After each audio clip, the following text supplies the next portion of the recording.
Imagine walking down a quiet, tree-lined street in an upscale American suburb on a warm Friday afternoon. You pass a beautiful, newly built two-story home with a flawless lawn. Parked in the driveway is a gleaming late-model SUV. This house belongs to Robert and Sarah. Together, they bring home a fantastic income, $8,500 every single month after taxes. From the outside, they are the absolute definition of the American dream. But if you were to step inside their kitchen and look at their actual online banking screen right now, the reality looks completely different. Their main checking account balance is sitting at exactly $412.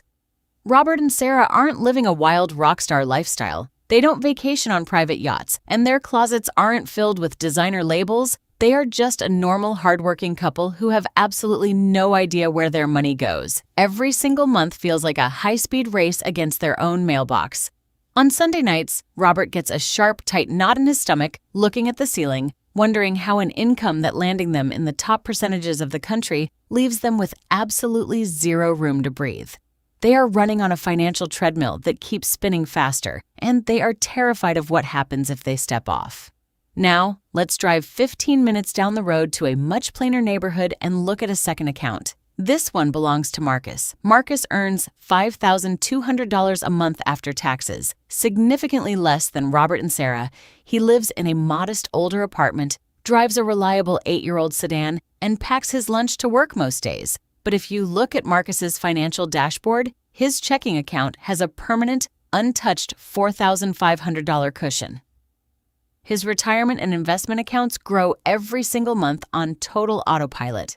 Last month, when his car needed a brand new alternator, it wasn't a family crisis. It was just a minor Tuesday inconvenience. Marcus doesn't look rich from the sidewalk, but he sleeps perfectly through the night. Here is the truth that traditional financial gurus love to hide. Financial peace has almost nothing to do with how much money you make, and everything to do with how you divide what you keep. Most people in America do not have an income problem. They have an allocation problem. They are trying to build a stable life without a structural blueprint, throwing cash at bills, groceries, and modern conveniences until the bucket is completely dry. Today, we are going to fix that blueprint. I'm going to take you behind the scenes of the single most famous, battle-tested mathematical formula in modern personal finance. It's a rule that came out of data, Harvard research, and real-world bankruptcy tracking. It's called the 50-30-20 rule, and it is the fastest way to transform your bank account from a chaotic guessing game into an automated wealth-building machine. To understand why this rule works, we have to look at where it actually came from. This wasn't invented by a viral internet influencer or a Wall Street stockbroker trying to sell you a mutual fund. Back in the early 2000s, a Harvard law professor named Elizabeth Warren spent years researching a terrifying trend in America. She wanted to know why standard, hardworking, middle-class families were suddenly going bankrupt at a higher rate than ever before, even though household incomes were technically rising. What she and her research team discovered changed personal finance forever. It wasn't that Americans were suddenly spending all their money on luxury gadgets, fancy clothes, or expensive dinners. The data showed that families were going broke because they were locking themselves into massive, inflexible fixed costs. They were signing paperwork for housing, car payments, and insurance that took up an overwhelming percentage of their income. When Warren published her findings in her landmark book, All Your Worth, she introduced the 50-30-20 rule as the ultimate protective shield. The math breaks your take-home pay, the actual net cash that hits your bank account on payday, into 3 incredibly simple, non-negotiable buckets. The very first bucket is 50% for your needs. Read that number carefully. Exactly half of your income, and not a single penny more, is allowed to go toward keeping your life afloat. Your needs are your absolute essentials. If you stopped paying them, your life would radically change for the worse within 30 days. This includes your rent or mortgage, your property taxes, your basic groceries, your utility bills, health insurance, and the absolute minimum payments on your debts. Here is exactly where Robert and Sarah and millions of households like them fall into what finance experts call the 43% trap. When they went to buy their suburban home, the bank looked at their gross income and said, "Congratulations, you qualify for a $4,500 monthly payment." But the bank doesn't care about your retirement, your stress levels, or your grocery bills.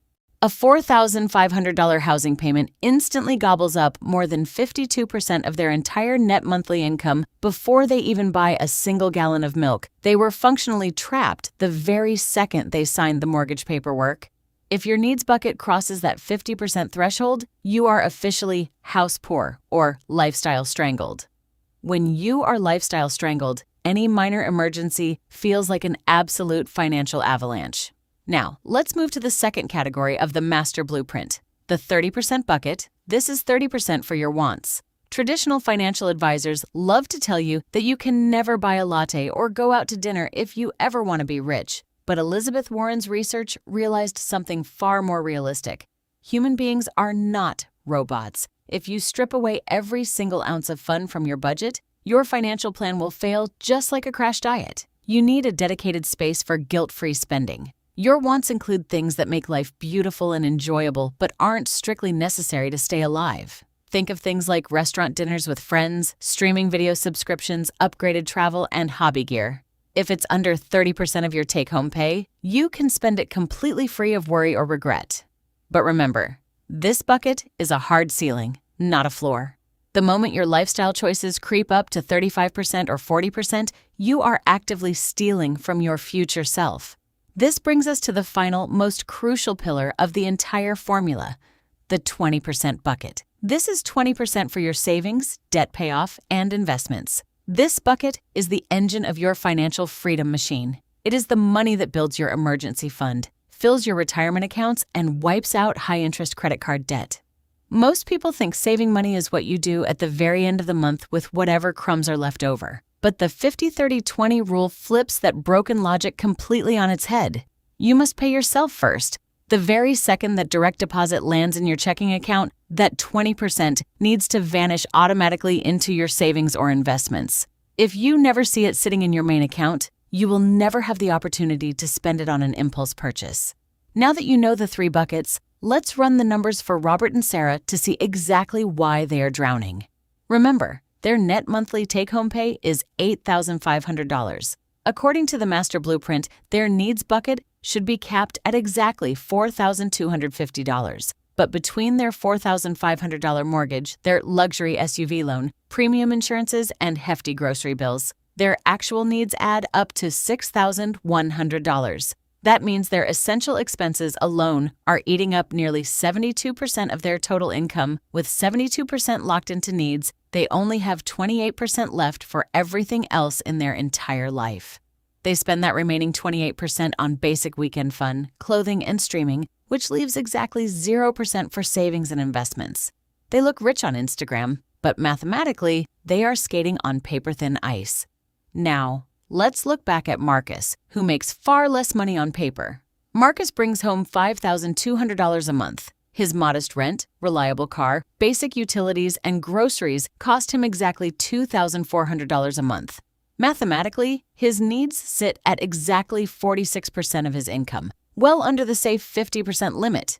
Because his needs are under control, he can drop 34% into his wants to live a great life, and still has a full 20% left over to save.